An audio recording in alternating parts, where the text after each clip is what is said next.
Lena yenziwa umthandeni. I don't think kumele nithuke ninabalandeli bakhe nani ninabalandeli bembangi yakhe. Ask me why. Okay, umthandeni ngokwembali kuthiwa waqala okanye waqala umculo nguMasikwaito, and eyona ngoma eyangena kakhulu kubantu abantu abayithandayo ngegama lakhe yayinabo ubukwaito okanye isitayela sobukwaito. I think ayisithi sidlukutini plus nenye nje sisithele nje apha emqondweni wam. Then by 2022 wakhipha i-single track eyayithi Amajita. Leyo ngoma yes ngumaskandi but not uShuni lo simazi ngawo umthandeni ezigcokamelisho okanye indlebe eyiphika. Then 2023 wakhipha i-single again, single leyo yayisithi Paris, aphika khona ke uLwa okanye umculi odume ngelikaLwa Ndlunkulu ophansi kwenkampani kaBig Zulu Nkabi Records. Le ngoma yadla abantu kakhulu, yaqopha imilando njengoba ke ingoma eyayinama-views and streams amaninzi kumaskandi kwakuyijele likaKhuzani.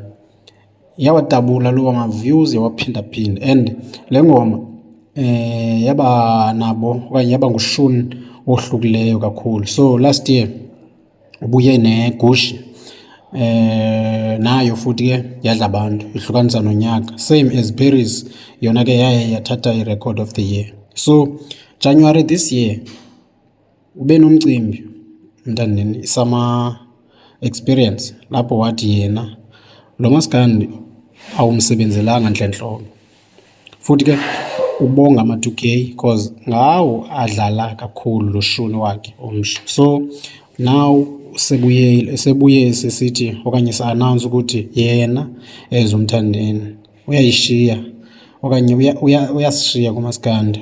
Uzoba ne-genre yakhe especial ebizwa ngokuthi yi-Woolies okuyi-urban music njengoba ke nabalandeli bakhe bathi okanye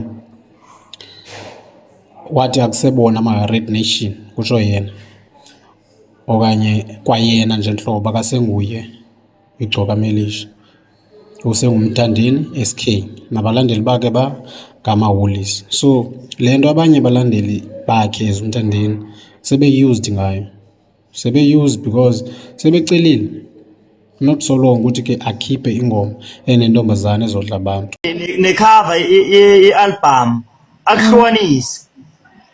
Uzobona ke isingile azoyihlukanisa kuzoba le yakhe nentombazane ileyo kwesizodla ngabantu shanga amamiliyoni amaningi.